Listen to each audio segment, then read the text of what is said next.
Hey folks, welcome to Andy's Audio Crap, where we talk about audio gear in all of its glory. Today's gear happens to be a Marantz compared to Denon. This is a series I'm doing where I've taken a bunch of like semi-modern receivers, some vintage, and compared it to the Marantz, asking the question, can I use my money to get something a little bit better? Are there alternatives?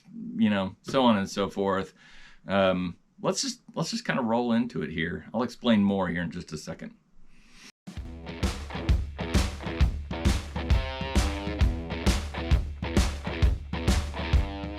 If you've already watched one of the videos in this series, you kind of get the point of what's going on here, and you can probably just roll ahead after I get into the Marantz section, about 7 minutes. But I do want to explain that as I've been doing these videos, now I filmed all of these videos or I listened to all of the receivers in a very narrow time frame, like within maybe a week or two. And I filmed all of these over the following weeks while everything was kind of fresh in my mind. And I've never listened to this many receivers in this narrow time frame. And it shocks me. It's taken me back how absolutely different they sound. Like when you go to a show or you go to a studio or you're at a vintage shop or anything, you listen to things on like various speakers and various settings, and this has all been in my listening area with a set of Scalas. Everything is set to neutral, so if there is no bypass or direct on the tone controls are set to middle. And it is just like, some of these receivers that I've listened to are absolutely knockout good for the price. Let's just roll into the Marantz section of the video. Again, if you've listened to that, you can jump ahead to about 7 minutes and we'll dig into the Denon. And I'll talk about these Denons. Hopefully you're already familiar with Marantz. They have a long legacy of creating some of the most sought after, most desirable receivers and amplifiers. This in particular is a 2230. The 2230, they sold, I don't know how many hundreds of thousands of these, but they used to be a dime a dozen. You could go out on any alley and find 2 or 3 of them. I'm being a little sarcastic, but 10 years ago, these were next to worthless. Now, these are just going through the roof. So why? Well, they sound absolutely killer good. In my pursuit to find something that can substitute in for this, I'm going to be looking at several different categories. This is my receiver stereo amp score sheet, and every amp that I compare to the Marantz is going to get a score sheet. The Marantz got a score sheet, and what we're going to look at on the score sheet is listening crap, input output rating crap, and value add crap. Now let's go through the Marantz in particular. I gotta find it. There's a lot of them. I compared a lot of amps here, receivers. Top to bottom, this amplifier, as this one sets right now, would probably sell for $800 to $1,200 on eBay, depending on the day, depending on the buyer. It's Christmas time. God knows it's just gonna go crazy. So that classic 70s sound is what you're gonna get with one of these. You look at the controls, you only have a very limited amount of controls on this thing. You have a receiver, you have tone controls, which is low, medium, high, bass, mid, treble. You have phono in, aux in, and a couple of cassettes, I think. No, one cassette, and that's it. You got a pre-out main in, things like that. It's really super basic, but it sounds absolutely phenomenal. And the looks, you can't deny it. The looks are great. Now, on the listening crap, because this is our benchmark, and we want to be able to distinguish between this and other receivers that I'm going to review, it gets 5s all the way down. Total score 25. We're going to score inputs, 10 each, and we're only looking at aux CD and phono. If it can do 4 ohms, it gets 20 points. Non-surround sound speaker outputs. So we're going to be doing some stereos that have surround sound. I just don't even care about the other outputs, only the main outs. Left-right channel leakage. This one's a little bit of an odd duck, but it's pretty easy to test. You unplug one channel from the input, unplug the speaker from the opposite, and or no, you plug in, oh no, wait, I got that wrong. You unplug one of the inputs, unplug the same speaker, no, the other one. Anyways, it's some mix of that, and if you can hear audio coming through, there's leakage. And what we're gonna do is we're gonna put the Marantz at a -10, which is the middle. Separation and stage, kind of a byproduct of a lot of things. Dynamic range, leakage, just general ability of the stereo to, replicate stereo sound. We're gonna, again, put Marantz right in the middle. It's gonna be a 10. So Marantz got a total input output or input total output thing. This crap score right here, it's got a 60. And then the value add crap is stuff like serviceability, which this one, we're gonna put it at the max. We're gonna say, this is the max of serviceability. Everything from there on out is just going downhill, right? If you can match the serviceability of this, actually, just gonna use my own experience here. This thing is ridiculously serviceable.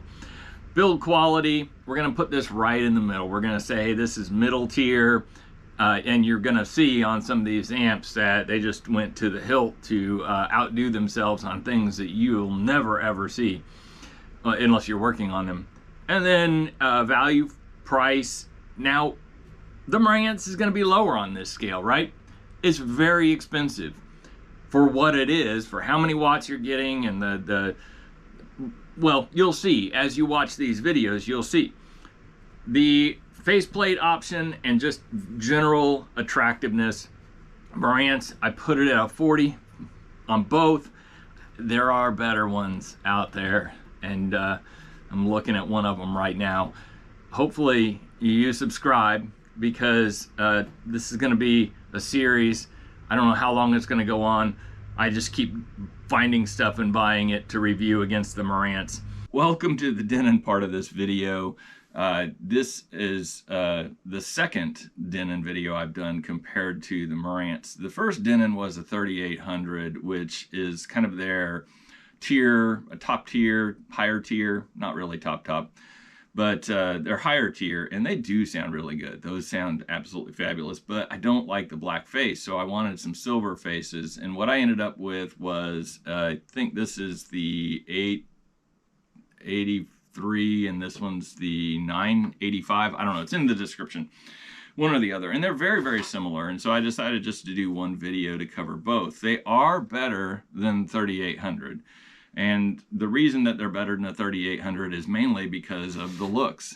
Now, they have silver face, and there are a lot of Denons from this time frame that have the silver face option, and that actually brings the appeal level up, right? Because if you look at these, they don't blend into the background. Even my Marantz behind you, or in front of me, it's blackface. It just blends in. It's a modern Marantz. I don't particularly like the way it looks. So let's talk about these Denons. So the most important part is, like, how do they sound? And I have my little score sheet here, and I'll kind of pop it up in front of you here. As far as like my overall assessment of them is they're absolutely killer. It does put a smile on my face when I hear them, and it is a bigger smile and a continuance of listening just to explore the music when you start playing with the tone controls and the other settings as well. So Rocket Man and Guitars and Cadillacs got a 7. I felt like they were just absolutely perfectly presented in a very neutral way, right? They didn't try and overemphasize the bass, did not, the curve was perfect, like almost perfect for presenting that in a neutral space. The Marantz does not do that. The Marantz has a sound curve that is just like in your face. And if you like it in your face, then you want the Marantz. But if you want something that you start out not in your face, but very good, the Denons are definitely a good place to start. Take 5 sounds the same. The mid-range and the mid-curve on these units, all 3 of them, is pretty much the same. They're going to present it in a very respectable manner. Let's just call it respectable. And so they sound the same. I can sit here and AB or ABC through these all day long, and I will only be able to detect very minuscule differences in take 5. And for that matter, anything in that like jazz genre of music. So as far as like mid-range, they're really, really similar. Now, where they start to differentiate is when you bring rock music or modern country or, you know, anything that has a very high dynamic range. When you bring that to the table on these players, that's where they start to differentiate.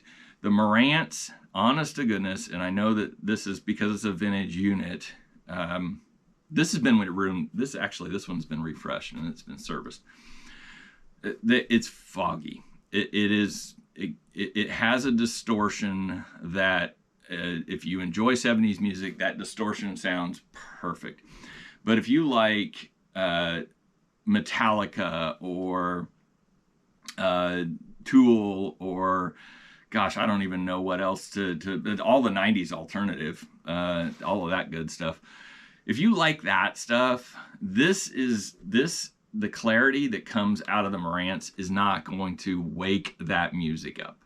These two, absolutely killer. Knock it out of the park as far as being able to like feel like you're immersed in the music.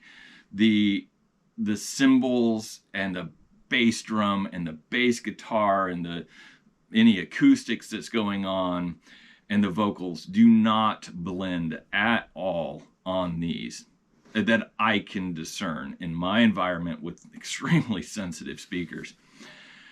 This will blend those, and if you enjoy that blending, that's fine, that's great.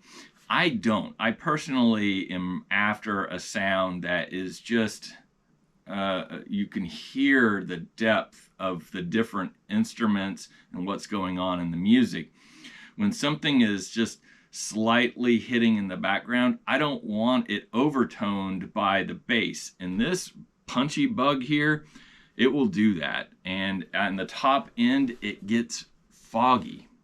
As far as its ability to do, these do not do 4 ohm. You can do multiple sets of speakers, so you can have 2 in the front, 2 in the back, or you can just have AB. And as far as like the left-right channel leakage, there is a little bit, but it's not like the Marantz. The Marantz is like listening volume, and I've said that in prior videos. You guys have heard that. Serviceability on these is really actually pretty high. When you open up a Denon, a modern Denon, well, the semi-modern Denons, you'll find that they actually used pretty classic parts. They didn't use a bunch of ICs in the amplification unit. So you can service the amplification units, and they did make a lot of these. So as far as like finding parts, you can find them. And somebody, you know, may comment, well, it's, you know, la la la, and you need special equipment. And yeah, you do. You will. But are they serviceable? Absolutely. Now, do you want to service them? Hell no, not for $100. You're gonna go over $100 just with the freaking bench fee. All right, anyways, that's enough there. Price value off of the charts. They sound so good. They sound absolutely killer wonderful good.